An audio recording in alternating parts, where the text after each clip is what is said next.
ব্লেন্ডারে কিছুটা solid chicken দিয়ে দিন। নামি দামি রেস্টুরেন্টে কিভাবে আমাদের বোকা বানায় আর হাজার হাজার টাকা লোপট করে নেয়। এখানে কয়েক পিস সলিড চিকেন, আদা রসুন আর সয়া সস, গোলমরিচের গুঁড়ো, লঙ্কার গুঁড়ো, চিলি ফ্লেক্স দিয়ে আবারও ঘুরিয়ে নিন লবণ দিয়ে। কয়েক পিস ব্রেড নিয়ে নিন, যেরকম ব্রেড পারবেন নিয়ে নেবেন, সে তোমার সাদা হোক বা ব্রাউন হোক। এবারে আবারও ঘুরিয়ে নিন। এবারে দেখুন একটা বলের মধ্যে ঢেলে নিয়েছি। এবারে 2 চামচ কর্নফ্লাওয়ার, অল্প তেল আর গরম মশলার গুঁড়ো দিয়ে ভালো করে মেখে নিতে হবে।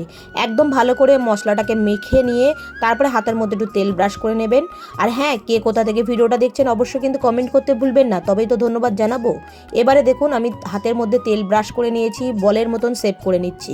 দেখতে পাচ্ছেন এইভাবে সবগুলো বল শেপ করে নেব। দেখুন চিকেন বলগুলো একদম রেডি হয়ে গেছে। গ্যাসের উপর একটা কড়াই বসিয়ে দিয়েছি, বেশ কিছুটা জল দিয়ে জলটা ফুটে গেছে।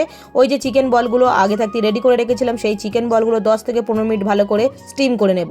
এবারে দেখুন জলটাকে ঝরিয়ে নেব। ঝরিয়ে নিয়ে গ্যাসের উপরে আবার একটা কড়াই বসিয়ে দেবো। বেশ কিছুটা সাদা তেল আর 2 ইঞ্চি বাটার দিয়ে ভালো করে মিশিয়ে নেওয়ার পর ওই যে আগে থাকতে চিকেন বলগুলো রেডি করে রেখেছিলাম, সেই চিকেন বলগুলো ফ্রাই করে নেব। তো দেখতেই পাচ্ছেন কালারটা চেঞ্জ হয়ে গেছে। এবারে বলগুলো তুলে নেব।